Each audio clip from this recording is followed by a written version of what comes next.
haven't gone to India for like, hey, I'll take a holiday. But I'd still think that it's useful to just lob on a few days of a work trip just to have Yeah. some time to explore it because it is such a fascinating place. I'll only have like a Um, weekend to play tourist, but I mm, will squeeze in as much as I can. that may be enough. India is Right? a seriously intense Yeah. experience. I don't think you want to, it might blow you away like in that period of time. Yeah. So. Well, in this trip to London, I won't be seeing you because you'll still be traveling yourself. I am. I won't be back in the UK till May. So yeah, that's when it's like lock-in back to UK Yeah. time, but that's all So good. like do Yeah. all your plants, house plants just die or They do. They revive miraculously as soon as I walk back in there you though, go. so it's all good. No, I've got a friend living in my property right now, so That's good. he's taking care of everything. Yeah. Right. Anyway, we're live, everybody. Welcome everybody to Brainfood Live on Air. It's episode 296. Would you believe it? We are like tracking very closely to our 300th episode. That's a crazy number of live streams. That tells me that we've approximately been doing this every week for like 6 years or something, if my math is correct, or 5 years. I forget how many weeks they are in the year. Anyway, it's a pleasure as always to be speaking with you all, and a real pleasure to be speaking with all of our American friends. I wanted to do a few shows that were Mm. optimized for the US time zone. Usually, we get a few people from East Coast in our as kind of usual slot, but we never get anybody West Coast or anybody in the center of the country. So hopefully now we can directly address all of our US friends here. So welcome everybody to Brave Food Live. Wonderful to have you. Now, before we begin, let us do some sound checks as we always do. We want to make sure everyone can hear us okay. For the folks who's watching this on Crowdcast, can you please let me know whether the audio and visuals fine? Audio, by the way, I've just come from a conference and I've got a bit of a cold, so I'm like speaking like 3 octaves lower than I usually do. So don't be perturbed by that. But let me know whether the audio is fine. I should be broadcasting this on LinkedIn as well. So if you can hear and see me on LinkedIn, let me know in the comments below. Thank you, John Vlastelica, for also broadcasting this. You might be watching this on John's feed. If you're on that channel, if you're on his page and you can hear this, do drop in a message on the comments there and let him know that you can hear and see us okay. Okay, we've got some loud and clear. Thank you, Jim. We'll bring you on the second. Fantastic stuff. Rob, you're always there, always live streaming as well. Rob Walker, big shout out. Always live streaming Brainfood Live, no matter what the time. So fantastic. Husky Hung, that's funny. Thank you, Caroline. Yes. Okay, audio is fine. Okay, great. Let's crack on with it. Let's firstly reintroduce one of our favorite guests and today's co-host, Mary Kay Baldino. Mary Kay, I feel like I wonderful to got see an upgrade, when you get use your frequent flyer points for you. for upgrades. So thanks for Not having not me on. not not only have you been upgraded, Uh-huh. but you are an upgrade on the usual host, Adam Oh Goldman. my, So thank you. yeah, yeah, But we need we'll to we see need to about that. We'll see about we need that. to delete I him from the show and have you come I in. think it's great that we are actually optimized for US attendees because of what some of the content was in your newsletter, Hmm. right? There's a lot of kind of US discussions happening. Um, Heather Very Bussing's piece, Very, very very good. important. And folks, we're Hmm. back on US time zone I think we are US time zone again next week, and we're going to be talking about exactly that. We're going to just try and just chat about, okay, what is the political climate and how does that look for TA and HR? That's right. Because it's pretty ugly. Let's face facts. Let's not try and Right. ignore what's out there. Current administration looks pretty hostile to HR. That's as simple as that. So anyway, that's next week. So you might as well follow the channel now and you can register on that show. That's It's right. episode 297. So we'll just be confronting that head on. But today we have a different topic. We are going to be talking about the ideal structure for talent acquisition in an AI dominated world, or another formulation of that, the ideal structure for an AI enabled TA. I think we're all aware today that artificial intelligence will transform how businesses operate. It'll transform every single department, every single role. All of this is clear. can we project a few sort of months, perhaps it is, or a few, certainly not a few years, but a few months or a year or two down the line, and see what it looks like if we do get to a point where, yes, we've really maximally optimized AI in our TA function. And you know what? The roles have shuffled around like this, or the tasks have shuffled around like this. So we've got some wonderful guests to bring on to have a chat with us on this. Mary Kay, you're here to supply additional intellectual brain power so you can help interrogate these super Sounds good. intelligent guests. Yeah. Okay, but before we get to that, let's quickly review the newsletter, Mary Kay. Last week, did you read it? And if so, give us a few things you thought were interesting. Yeah. Yep.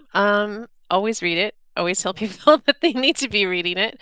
I mean, I'm gonna leave my thoughts on Doge aside. My husband's actually a federal employee here in the US, so but I will say that the article on the continuous improvement cycle for AI agents was super interesting, and I think something I'll be sharing with business leaders for a long time. I was very moved by some of the stuff on layoffs. Um, really agree with you. That was a heart tugger, and it's challenging one. I think it's also always true that there are going to be hiring leaders um, who do have a stigma kind of around people who are laid off, and maybe because they've never been laid off and never experienced that, and so take some real empathy. Um, that was one of the ones that stuck out for me. So Yeah, some let's review each of those in turn. I mean, I think the first one you talked about, like why LLM based agents must be assessed like workforce, not software. I mhm, think this is quite an obscure post. I literally just randomly read it, and the more it's one of those where the more you read, the more you realize, wow, there's some gold here. And mhm, there was some really interesting concepts, such as, you know what, if we really think agentic AI is autonomous, self-directed, self-learning, it suddenly becomes less like a tool and much more yeah, like some sort of colleague. In which case, we should KPI that. Like we should measure how well it's learning. absolutely. Well, and Um, if I think about it from a strategic workforce planning lens, right, we've always talked about, strategic workforce planning as, do you helping you make decisions like do you borrow talent, right? Do you bot talent, right? Um, I borrow a bot. There you go. right. So you really have to be thoughtful about where are you inserting AI into work? How are you inserting it? And can it deliver better performance even?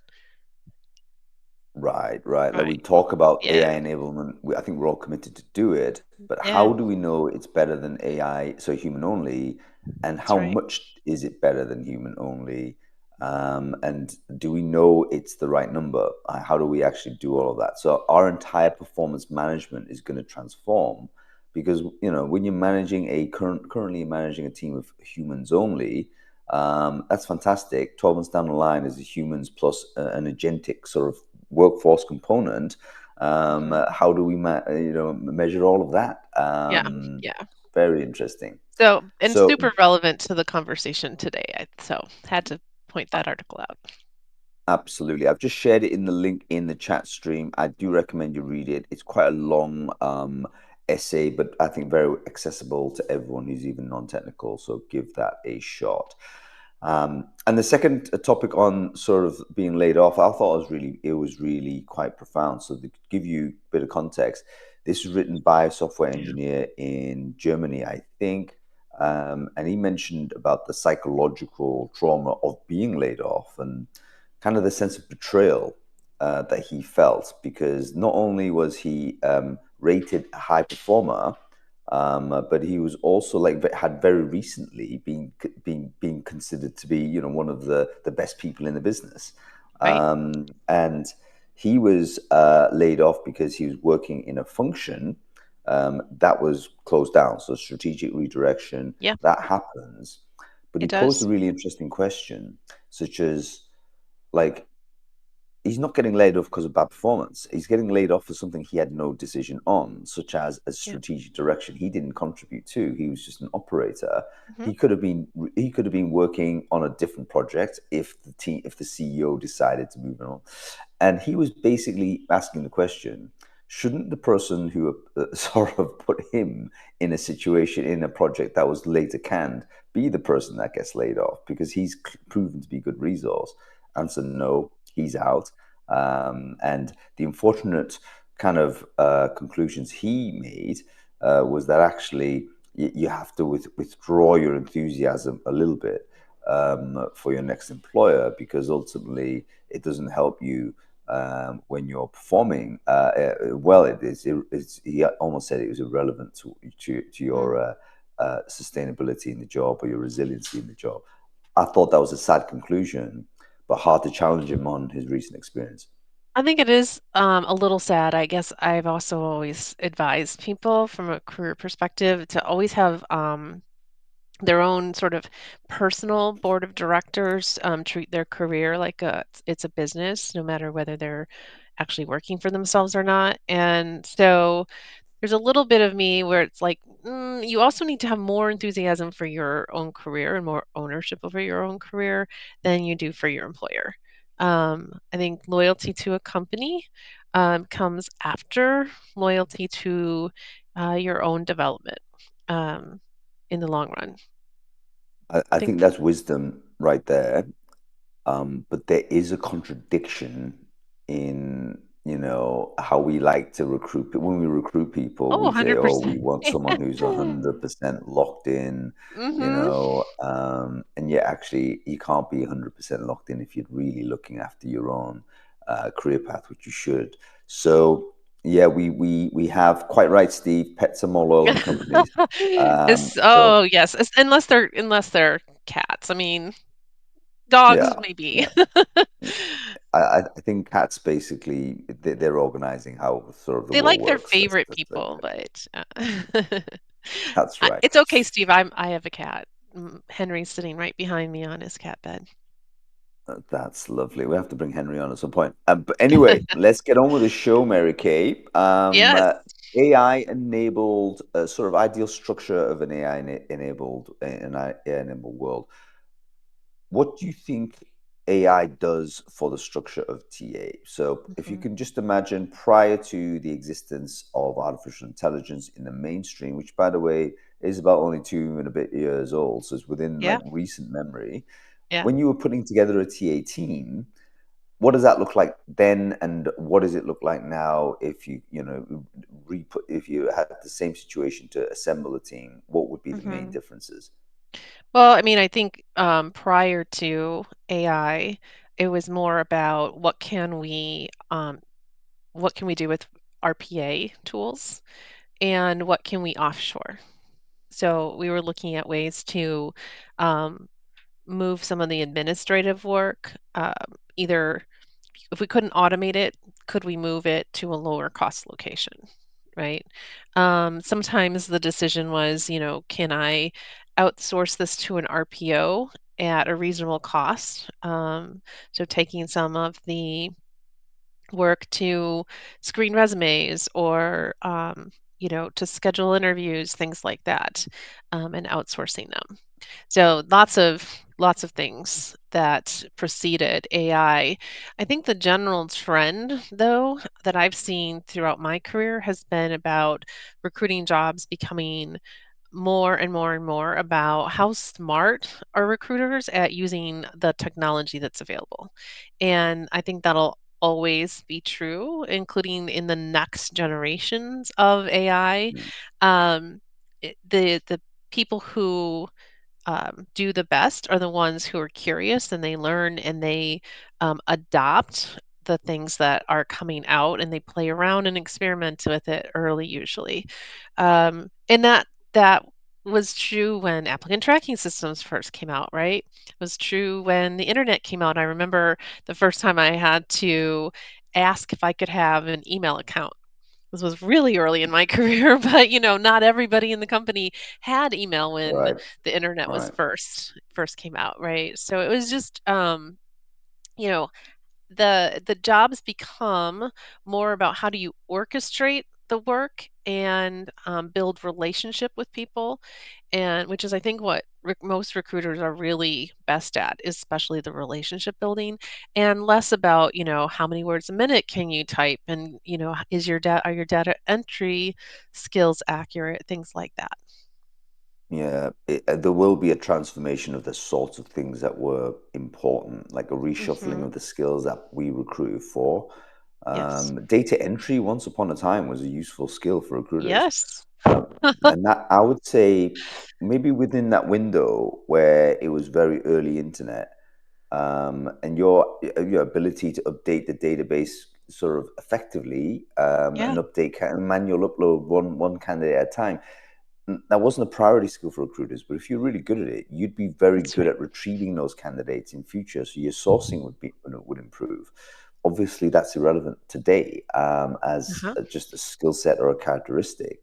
So we should see a reshuffling of what is important for the next generation recruiter. If you're recruiting in 2027 for your recruiting team, and we know that AI is going to start being dominant in things like screening candidates, even sourcing or early pipelining.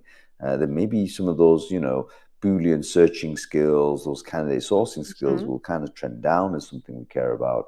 And other things will go to the top. So, what are those things we'll examine? But let's bring on some of our guests. Let's bring two really amazing people to bring on to have a chat with. Let's see whether I can find them. We can. There's John Vlastelica, the legend that is. Let's bring him on screen. And we have, I'm sure I see Jim Miller as well. Let me see Jim. Where is he? This is why it's important to chat in the chat stream. That way I can find you easily. But Jim has done that. There he is. Cool. Let's invite him on as well. There he is, John Vlastelica. And John, the last time you came on Brainfood Live, which was like way too long ago, like 3 years ago, you looked exactly the same as you do today. So It was you're extremely well 30 preserved, pounds sir. ago. I count time in pounds gained. So it was about 30 pounds ago when I was on last. Yeah. Fantastic to see you. And there's Jim Miller, as always, sartorially raising the bar with another sensational outfit. So wonderful to see you as well, Jim. Hello, jellyfish for you today. Amazing. Someone please get me his stylist. I need to upgrade my stuff. Okay, let's introduce each other real quick. John Vlastelica, I'm sure everyone knows you already, but please do introduce yourself. Who are you and what it is you do?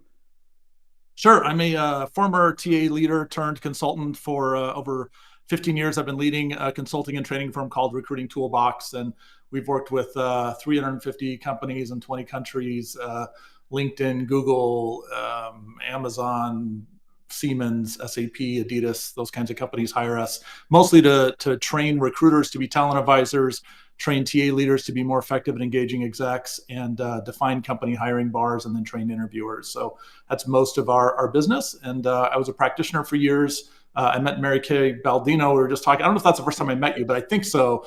We 11 years ago, we had a dinner at a place that specialized in high-end tater tots, Yeah.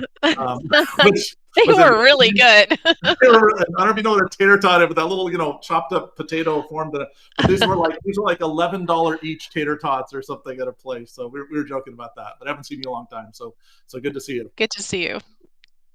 Fantastic. And by the way, John Vlastelica is a must follow on LinkedIn. I think one of the, if I could list 5 people to follow on LinkedIn in our Mm. industry, John Vlastelica will be one of them. Some amazing, true thought leadership. One of the, well, I call John a thinker doer. So someone who basically is sharing thought leadership, but has backed this up with operational experience.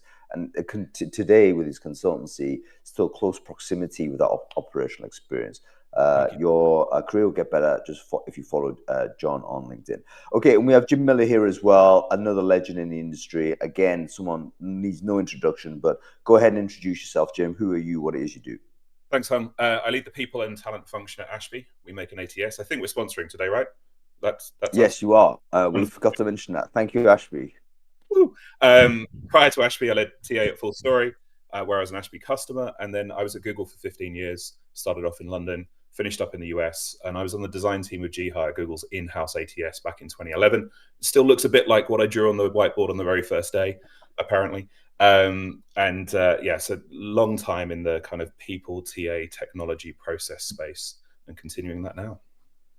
Yeah, fantastic. Again, another must-follow person on LinkedIn. Your careers will get better. I've also shared Mary Kay's details in the chat as well. Follow all these folks. Okay, let's get on with the topic. I asked Mary Kay the question, how does the structure of TA, the ideal TA team, change with what we today know about what AI can do? I've kind of suggested there's going to be a reshuffling of the skills that we might demand for a TA team. So let's look at that. If we're starting to ingest new people into a TA function, what are we looking for more than we were before? What skills kind of would trend down a little bit in terms of what we desired? Any thoughts on that? Let's go with you first, Jim. I mean, you're currently running a team, right? So you're probably thinking about this. So what's kind of how's the priority list gone up and down according to your views? Well, I'm going to be a bit extreme, as you could probably expect. So I think we have to go back to basics. If you're a TA leader and you're thinking about what your organization needs to look like, why do TA teams exist? What's our mandate? And ultimately, it's to remove the admin burden of hiring from the hiring managers. But then there's that human connection piece, and hiring managers are humans. So it's potentially creating an organization that magnifies the human contact that hiring managers have with candidates, not the TA team as the proxy within that. And I'd argue that, even now, when was the last time that you picked up the phone instead of sending the email? And so as you think about what your organization needs to be, you need to think about the people who are going to be experts in what the technology cannot do. And Hung, you said something earlier about sourcing capability, perhaps being a skill set that drops off. I disagree. I think when you look at what the AI is going to do, what you're going to be left with is potentially find and engage as the two main skill sets that TA functions need to do. Because I think there's going to be a revolution in the data side as well, where we're not going to have the same level of access to prospects' data like we have in the last 20 years. So the ability to build a database, to build curated pools of talent that your company is going to be able to use now and on into the future without having to pay huge costs, and then discover and engage with that talent, those are potentially premium skills, along with operational skills, process design skills, to tie the technology together to create compound impacts from a series of AI, automation, machine learning functions, and then the data capabilities to prove your point all the time. That's how I'm really thinking about it. Very well articulated vision, Jim. You've got a few comments on the chat that may not agree with you on it, but that's fine. We need to have debate, and there is no consensus going to be achieved, by the way, on a Brainfood Live. With the purpose of what we do is to expose a conversation. I think through that education exchange, we're going to all get better ideas.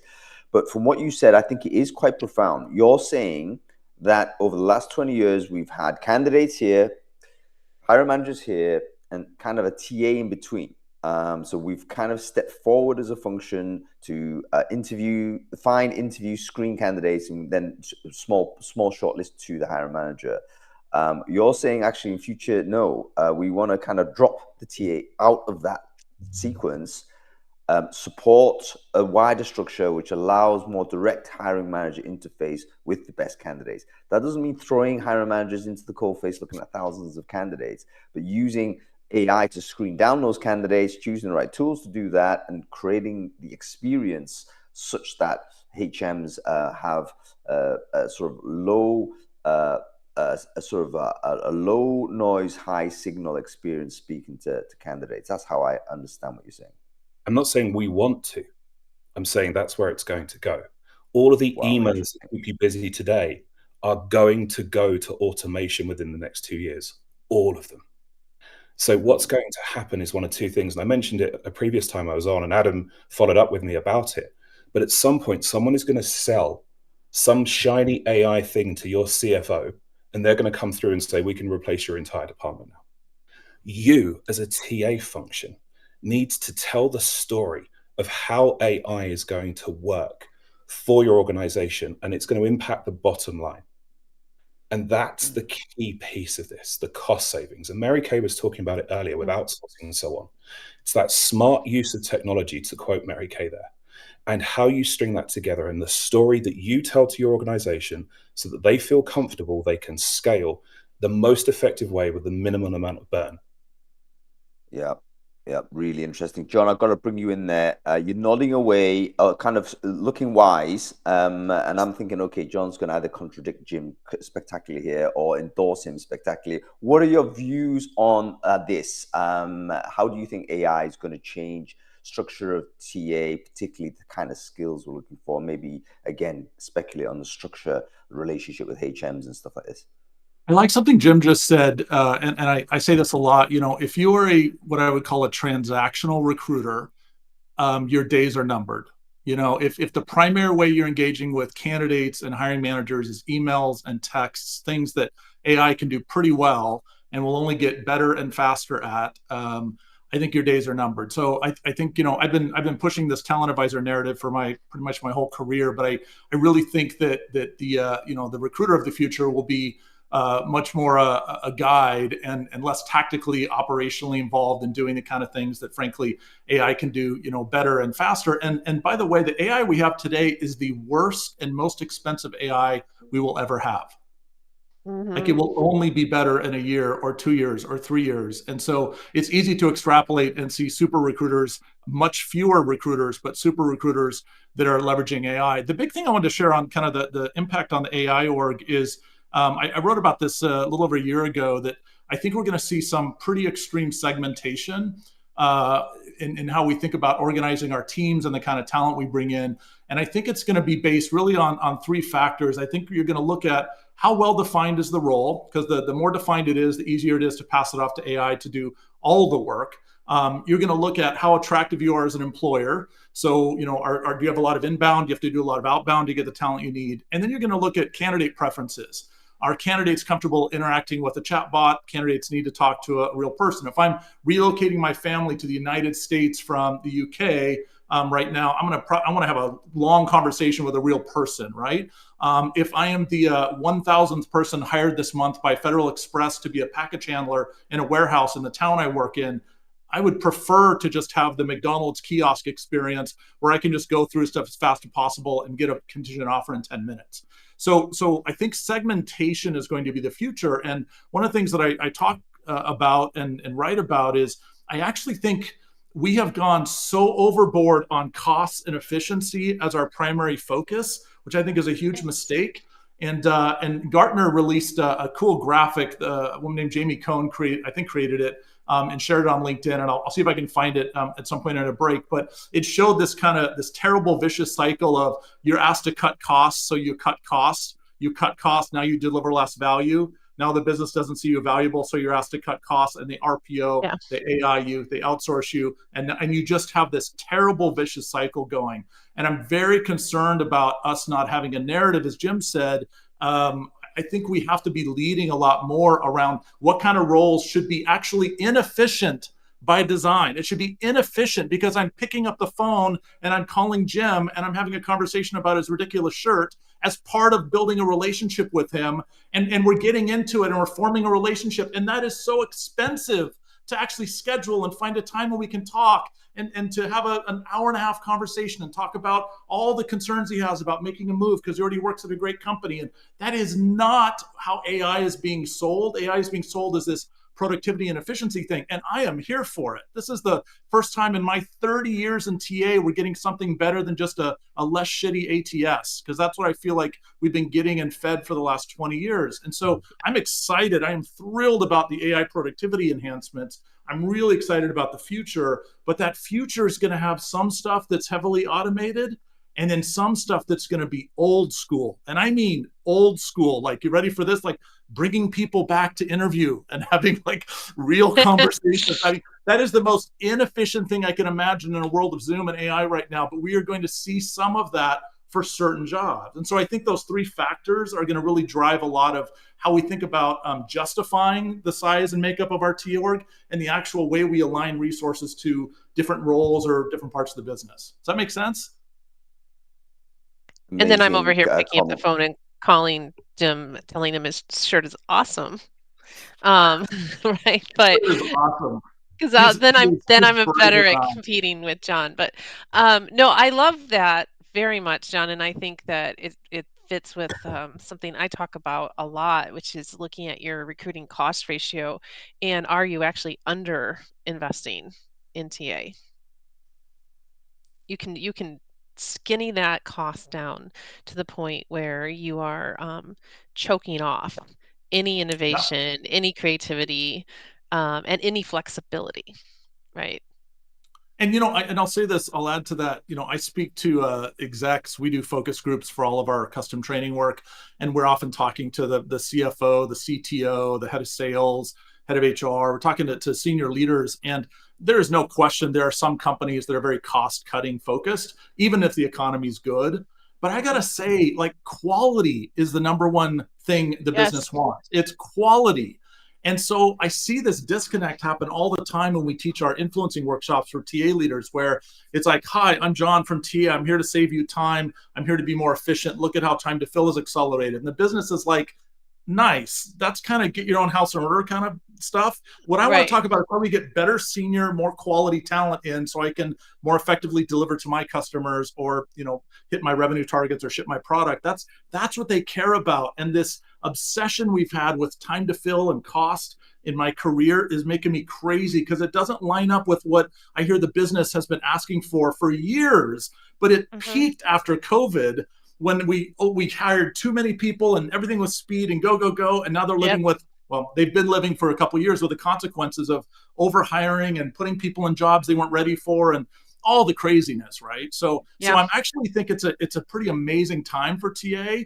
But to Jim's point, if we don't have a way to articulate this, someone else will articulate it for us. The CFO will decide, the CHRO will decide, someone will bring a cost-cutting lens to it and cut away, Mary Kay, as you said, all this opportunity for innovation and high touch, stuff we need to get high caliber talent into organization. The real value add, right? Yeah. The real value add. Otherwise, it's what Jim said, which is we're just this administrative thing that can be automated. I mean, I don't want to live in that world. I have no interest in working in TA.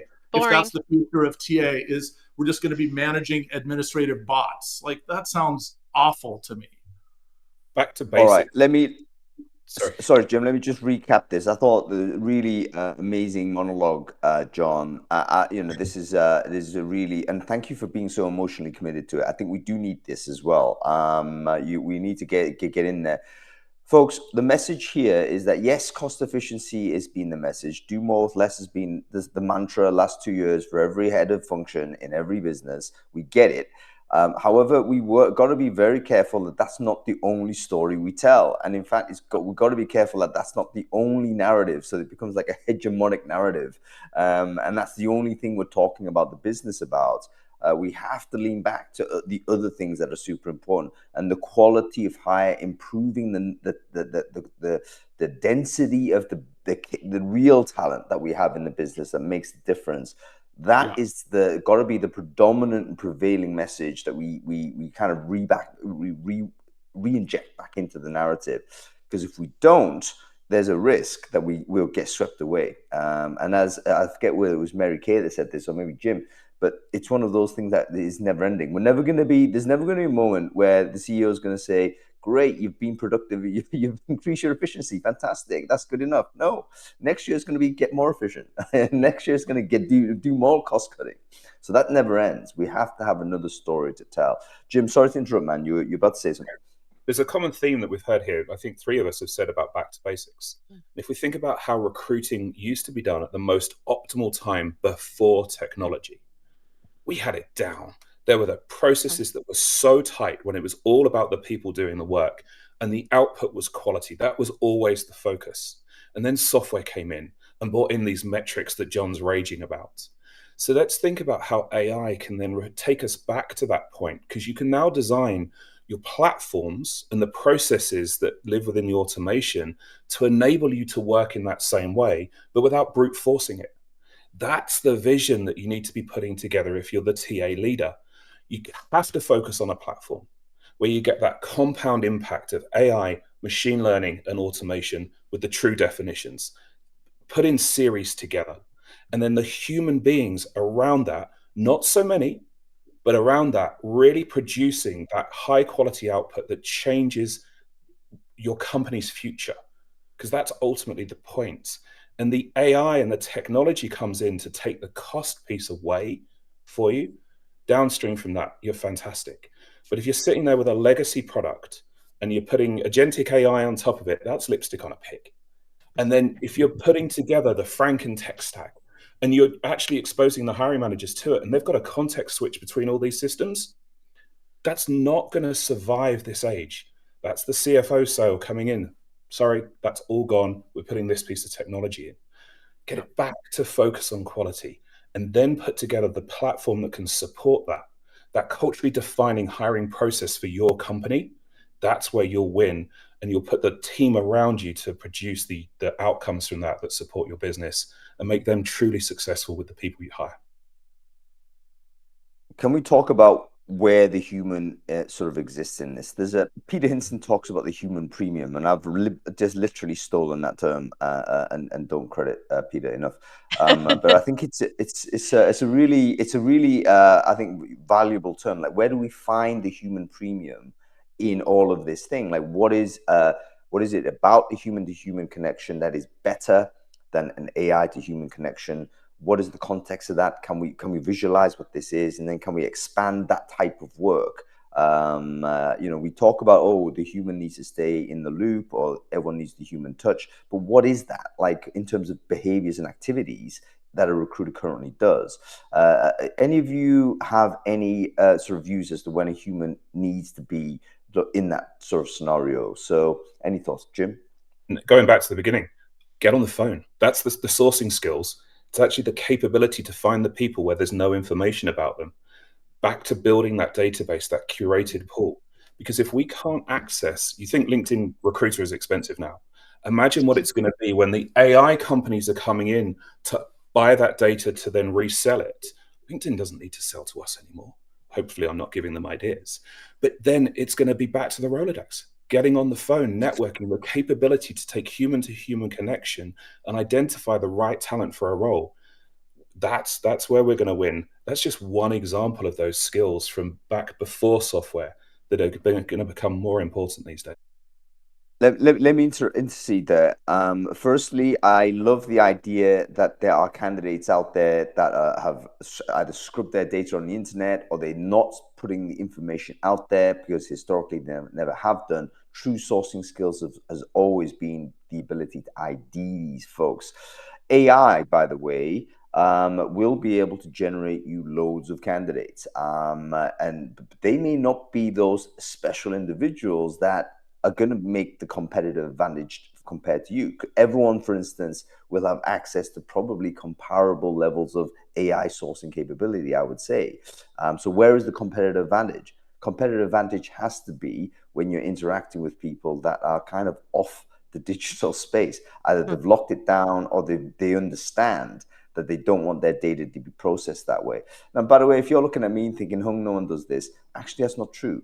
If you look at there's a process in people's history where they're not in LinkedIn, then they're massively on LinkedIn, and then they decide to delete themselves off LinkedIn because they can't deal with all the inbound. And actually, those are the special talents. So that is worth talking about. Jim, we've had some people that sort of come at you and say, listen, man, what are you talking about? Get on the phone. I think the getting on the phone was like the interaction piece, but let's deal with the idea of calling people outbound. Maybe the outbound does change. How does that work, though? I mean, do you really think, do you mean it literally getting on the phone to candidates, or are there other ways in which you're talking about this? It's about building that database, like I said, and starting from one person and working through their network. And it may well be introductions to them over email. The phone is metaphorical, whatever you want to say, but there is a pathway there to get to another human being that you don't currently know of, doesn't exist on LinkedIn, isn't being found by the AI sourcing pieces. And like you say, if everyone's deleting and removing their data because they're just getting overwhelmed with the messaging, then it's going to be those skills to navigate through. I'm not saying that it's going to be the people who've got the ability to phone the switchboard and spoof the receptionist to get them to put them through to the person they want to get hold of, like we were doing in the early 2000s. But there's going to be these skills that you're going to have to build to get in touch with the right people that you need for those jobs to take your company forward. And it's also about who might actually pick up the phone if you do use it. So if you've already built social capital with someone, and that is classic old school sort of database building, you've got your network, that you've met them perhaps, you've had some great interactions, they're much more likely to react positively to any outreach you put to them because you've already kind of gone beyond the cold approach. That may be a critical value for a recruiter going forward. Okay, Mary Kay, what about your thoughts here? Like, what are the other areas where you see a human being, the human premium existing within sort of this AI'd future we have? Two thoughts. First, we're not at the point where AI is actually as smart as it's going to be, and so it's a bit right now. I think like managing a more junior employee, you do have to supervise it. You do have to watch what it's doing and and know how to manage it so that it's working for you and it isn't just messing things up. Second, so that's part of the skill set right now, right? And it'll get better and it'll get smarter over time. The second thing is just I think that one of the most important things that recruiters do is ask really deep, interesting questions to hiring managers, to candidates. And I think it takes a human being to do that. I don't, maybe someday AI will ask more interesting questions of hiring managers and candidates than recruiters can. But it's the dialogue. It's one of the reasons why I think we love interviews so much as human beings, because we love dialogue. We love storytelling. We're wired for that. And we're not at the point, at least now, where AI can replace the human touch on that. Yeah, very interesting. I think it'd be interesting to know whether we end up developing emotionally significant relationships with AI. I think we will, but is that the same as that we'll build with a human being, or would that be a different category of relationship? I don't know. Folks, let me know. Are you speaking and interacting with an AI that you like? I mean, do you go to it? Do you have you moved it from a tool to like a kind of pseudo friend, maybe a full friend? Let me know in the comments. I'd be interested to know where you're at with this. John, your thoughts? Where's the human premium in the process? Do you think, you know what, human beings? I think you mentioned the interview is one of them, but what are the other places you think that actually, Yeah, we're going to bring this yeah. back? I think a foundational assumption I have is that good or bad, the future of TA is going to be more talent management, and it should be because the business is tired of HR silos. The business wants to understand root issues and have real problem solvers come in. And as an example, we overhired during COVID in so many companies. And maybe you blame recruiting, you blame the business being unrealistic. Is Peloton really going to continue the growth rate as our gyms? If gyms never open, maybe, but gyms open. So I call it the Peloton effect. A lot of companies just overhired, assumed around demand. When you look at the root issues, why some people failed in their jobs, or why some people struggled in their jobs, or you didn't get all the value out of them, it had as much to do with onboarding and the quality of the manager they worked with as the person we brought in. And shame on us if we're not thinking about things like onboarding more strategically. So, for example, in our talent advisor training, one of the things we're bringing in a little more now is, are you having a conversation with the hiring manager about her onboarding plan for this person you're hiring? And I don't mean the HR onboarding of like company culture and our history and our founder and that. I'm talking about like, how am I going to be an effective salesperson in my sales job? How am I going to be an effective engineer in my engineering job? And I'll tell you, it's a really interesting relationship. The better the onboarding, the wider talent pool you can source from. Because I can now look at people that have adjacent skills. I can look at people that aren't the ideal candidate profile. I can maybe help kind of widen the aperture, consider talent from different industries. If I have good onboarding, if I have terrible onboarding, no wonder the hiring manager wants to hit the ground running candidate, right? And so I think the business wants us to make those kinds of connections. Like, this thing is actually related to that thing, and you need to have a plan for both. And they're tired of not my department. They're tired of underled, underfed functions within HR that don't speak to other functions. TA, when I started back in the 1800s in recruiting, TA, I was the first recruiter ever in a 12,000 person company in the early 90s. They didn't even have someone called recruiter. 12,000 person company. It was all HR people, agencies. You had admins doing stuff. There wasn't a recruiter role. And I think about the evolution of recruiting and how we got so specialized, but we also got big. Like when I was the head of TA at Expedia, we had 2 people in L&D for every 20 people I had in TA. If you go back to the 80s, well, you go back to post-World War II, and L&D was the big department in HR. It was all about build strategy post-World War II to kind of present, or to maybe the 80s, 90s. And then it changed. Everything became much more buy, unless you're in a country with strong labor unions and such, where you have some limitations on going outside the market. But certainly in the United States, it became much more of a buy strategy over build strategy. When I think now about kind of what the business wants, what they tell us and what our clients tell us, is the business wants more holistic thinking. They want us to help them think about why do we have to recruit any more people? It's because we have a retention problem. Why do we have a retention problem? Not my department. Talk to your HR partner. I don't know. Maybe we don't pay very well. People are tired of that kind of victim-y kind of mindset coming out of talent teams, and they want more leadership from us. You know what I mean? It's been under-led. They want problem solvers that are identifying root issues. So I think the future of talent acquisition is going to be still talent acquisition and all the things Jim and Mary Kay said I 100% agree with. But I think it's going to extend a little bit into some bigger root issue things and more problem solving and just being more of a strategic partner to the business. Does that make sense? 100%. It makes absolute sense. And also it's all, there's an inevitability about it. Going back to Jim's original point about AI is going to do the transformation. But one of the things that is true with artificial intelligence is that it has a natural de-siloing effect. It's a delayering type of impact, and it's a de-siloing impact, because all of the reason why these specializations existed was because it made sense at the time to have full focus, different systems, different data, different sort of language.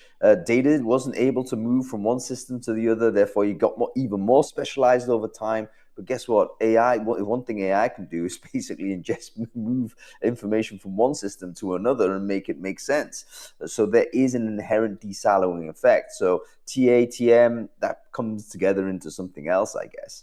Go ahead. We were talking about the build of people teams this morning, and who should have the org design partnership relationship with departmental leaders. And I'm lucky I get to design both halves of that business. And traditionally, it's often been the HRBP role. But actually, in the future, I see it being the talent business partner, the person that's working closest with them to find the right people to fill the gaps and to help them design that, because the silos have been broken down, like you say, and they've got a much wider view over the top of the business than a HRBP necessarily has. So I see that part of the work will transition into this coaching style for the talent business partner around the hiring managers, everything from the selection through the job descriptions, coaching around the interviews and the offers, filling the gaps, and then designing for the future. There's some real power in that for us, and some value to add. All right, I've quick always question enjoyed. for Go ahead. Sorry, Mary Kay. Quick question for the people watching in the audience. Has anybody actually gone through a de-siloing process within your business? Like, do you have any experience of previously operating with fairly distinct, separate TA here, HR there, TM here type of functions, and then actually, going through the process of actually formally putting them together in a more holistic way? Have you done that? If so, let me know in the comments. How did it work? Was it a disaster? What went well? What didn't go well? Maybe that's a topic for a future Brainfood Live. Okay, folks, one thing we need to do before we kind of move on to the next phase is, of course, make sure that the conversation continues. Brainfood Live is a conversation starting show. Remember the importance of having dialogue, the importance of having discourse. We've got to make sure that this conversation continues, even though we have to come off air, which we have to do in about 10-15 minutes or so. But please do not allow that to stop this conversation that's already started. So best way we can do that is to make sure that you're fully connected with everyone who's watching this show now. The way to do it, grab your LinkedIn URL, share it in the chat stream, and make sure you connect with everyone who's done the same.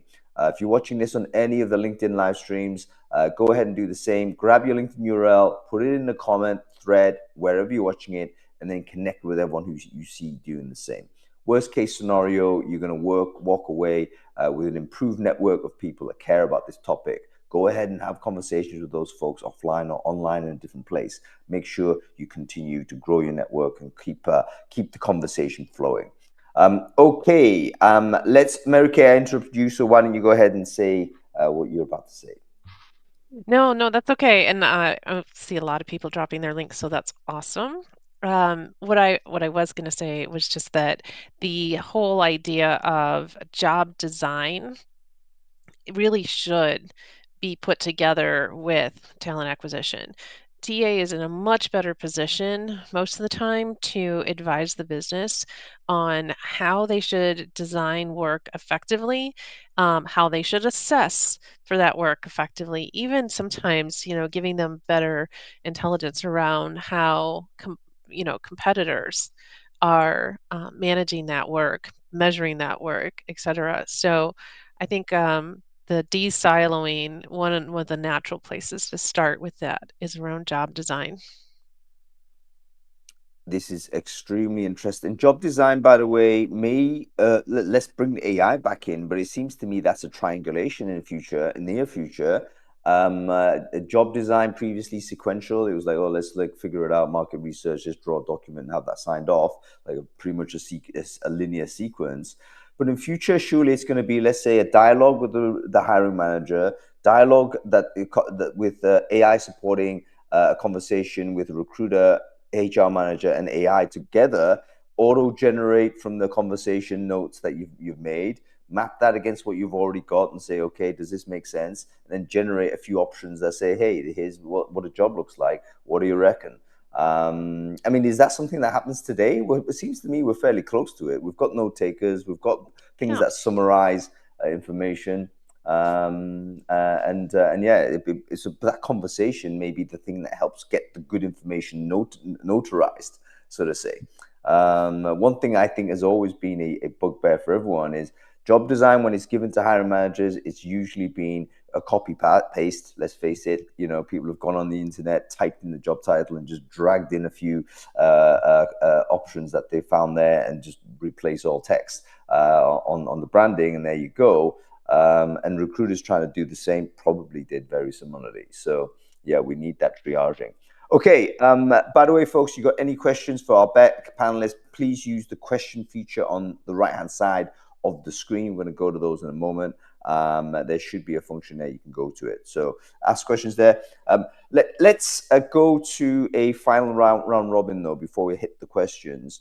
What do you think happens first? Like, is there, in your observations as to the impact of AI on TA, there's a bunch of things that might happen, but what's the first thing you think is going to happen, given the rate of innovation on AI and how that meets the urgency of the problem? Anything that you want to volunteer with this? Does that question make sense, by the way? I think it does. Okay, John, you want to kick us off with operations question? Yeah, order of operations. Kick us off with some speculations on this.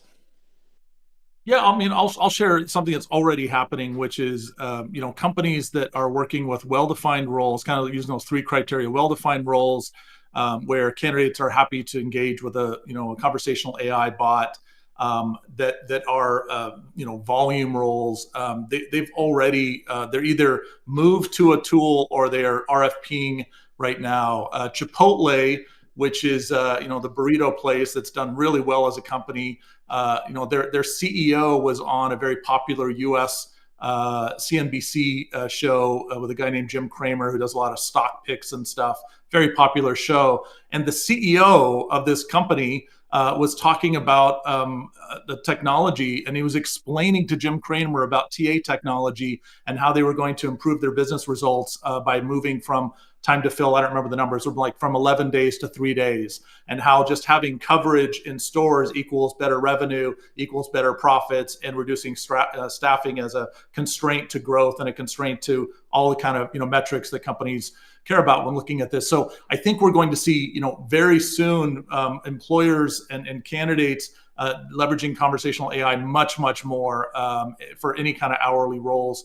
at volume. It's just the ROI is just ridiculous. So quick example, 7-Eleven, which has 135,000 employees, they hire over 100,000 people a year, lots of turnover. They reduced time to fill significantly from over a week to under a few days. But more importantly, they had a 400-person recruiting team they gave back with $30 million to the business and said, we just don't need this now. We can do this better through automation and AI. The more CFOs are hearing, like Jim was talking about, hearing stories like that, the more they're going to be pulling for this. Why aren't we doing this, Hong? What do we got to do? Like, hey, TA leader, why aren't we? So I think that is at our doorstep right now for high volume roles. So I'll let people speak to other things that might be changing, but that's one big one. Yeah, I think it is absolutely already there. And having come from a company with that kind of large hourly workforce, it is 100% also filling things that fast reduces your turnover.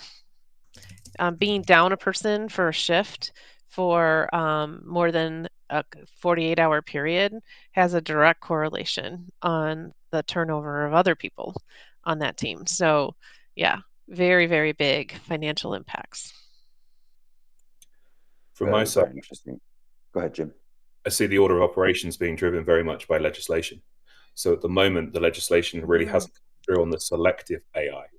So the big concentration right now is on assistive. So taking away that administrative burden to carry on that particular point, but taking that away. So we start to see the revolution of much smaller TA teams doing title work because they don't have that same burden on them, perhaps the work that used to be sent offshore. At some point, some legislation will come through on the selective piece, then you'll see an acceleration there. Or perhaps the assistive will continue into predictive AI, and it will start to do more of the planning pieces and building businesses like ahead of time, various different functions, whether it's headcount planning, connecting headcount and finance together, all of these types of pieces. But that legislation, I think, is going to be the key step change as we move through. And then you'll see rapid accelerations after things change there. Because at the moment, I still hear lawyers are very, very nervous about doing anything, even the assistive stuff. So that I think is what's holding us back almost. Very, very interesting. Okay, cool. Let's switch to questions real quick. I think Jeremy's actually asked a really interesting one here. Let me just read it out for the folks who might prefer to be hearing this rather than watching it. For the panel, introspection is hard, and people think if you have to go back to first principles, that is tough, hard, and slow without seeing what it will make things go faster. How do you advocate for people to come on that journey with you, especially if it can help the AI? Actually, I don't understand the question, Jeremy. Okay, because what does he mean by that? I don't know whether I can answer the question. Does everyone understand what Jeremy means? If so, do you want to give it a go? No, I don't think I understand it. Sorry, Jeremy, we don't quite understand the formulation. If you want to give it another shot and let us know, then I will be pleased to give it a shot. Okay, let's finish off with a final kind of bunch of recommendations. Sorry, Jeremy. A recommendation. Yeah. What do you want, Jeremy? Rephrase, Jeremy. We're the first gen AI. We need more input into your question. But that itself is actually a good example. Like sometimes we get frozen if we don't understand, and we're actually going to do that a lot with AI. The problem with AI is that it feels that it always wants to give an answer, and oftentimes it can then come out with stuff that isn't that is misaligned with our intent. So that is also well, there you go. That is one big difference between human beings and AI right now. Anyway, is that human beings are a little less. More capable of saying, I don't understand the question, or I'm not going to answer that. Yeah, it's exactly what we need. Okay, Shannon's got a great question. It was actually the sort of thing I was going to end the conversation with. So let's go with this. How can TA teams improve in the next 6 months? So we're talking like, okay, again, order of operations, but like practical, this is where we're at. We know where we're at. We're at this conversation. What are we got to do in the next 6 months to make sure we're in a strong position for the next, forever future? John, give us your view on this before we'll go round table, but let's go you first. It feels really obvious what I'm going to say, but I was at a conference last May, a big HR tech conference. Keynote speaker, raise of hands. How many of you have played with ChatGPT at least once? How many of you use it at least once a week? Very few hands went up last May. So this is coming up on a year ago. It was quite disappointing with 3,000 or 4,000 HR people. So few people are actually playing with it every day. I think you have to get comfortable with it.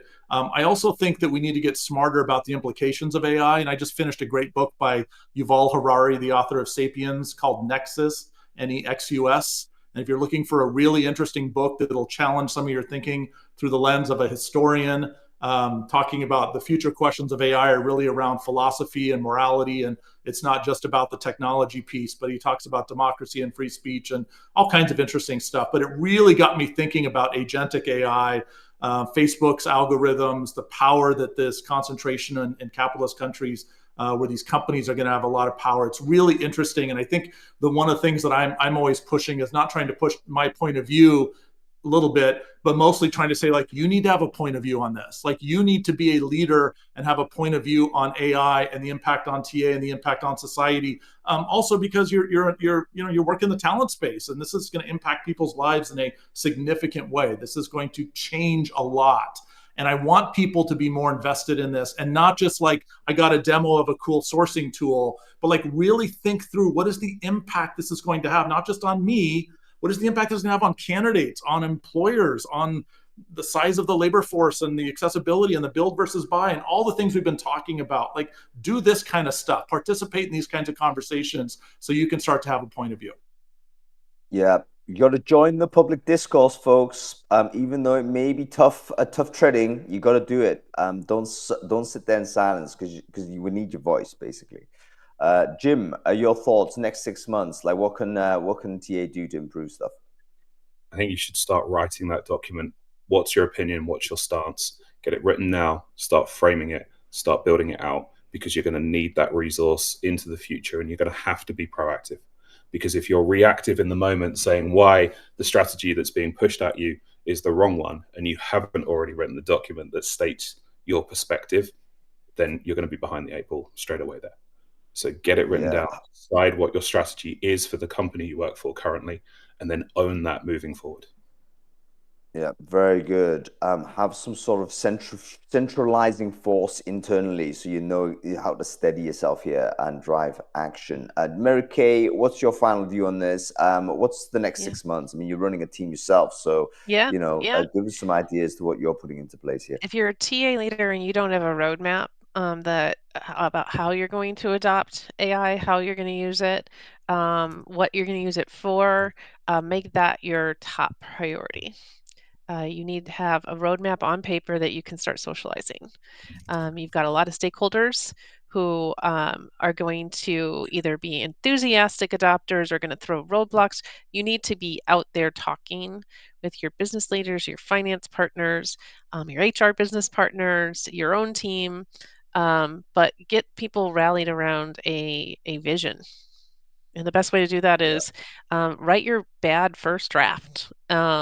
If necessary, just put it into ChatGPT. Have ChatGPT write your bad first draft. But you can start anywhere and just start socializing it. Yeah, really good points.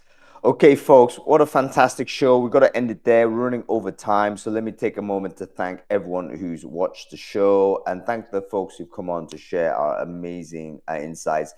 John Vlastelica, great to have you on the show, sir. We'll have to make sure we do more US time zone friendly stuff, unless you're coming over to Europe or other parts of the world. Let me know when that happens. November. And we'll I'll make be over there for a few weeks in November. Yep. Okay, cool. We'll make sure you get you back on for those times as well. Jim, wonderful to see you again. Please to keep us sharp on our toes with the shirts and what have you. We need to have all of this. And Mary Kay, wonderful to see you as well. Thank you for joining me. Being such an awesome co-pilot for the show here. Have a good day and good weekend, everybody. Great to see you. By the way, folks, we are back next week. As I mentioned, we are talking about another topic that kind of is a little bit tough, but we have to do it. It is about sort of what the future of HRTA is in a kind of a cultural lens.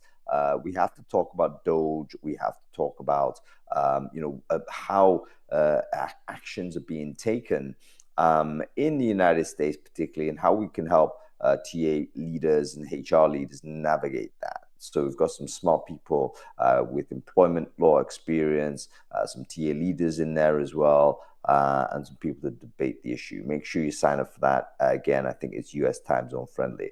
Okay, that's about it, everybody. Thank you again for everyone watching. Thank you also for our wonderful sponsor, Ashby. Jim, of course, VP of Talent, People and Talent for Ashby. They are a great product, wonderful ATS, probably one of the ones that are more reliably future fit out there. I don't think I need to present sort of any chart to demonstrate where they're at. Really exciting product. Make sure you check them out if you are in the business of upgrading your talent stack such that it's suitable for this AI-dominated future. Okay, that's about it, folks. Have a good day, everybody. I will see you next time.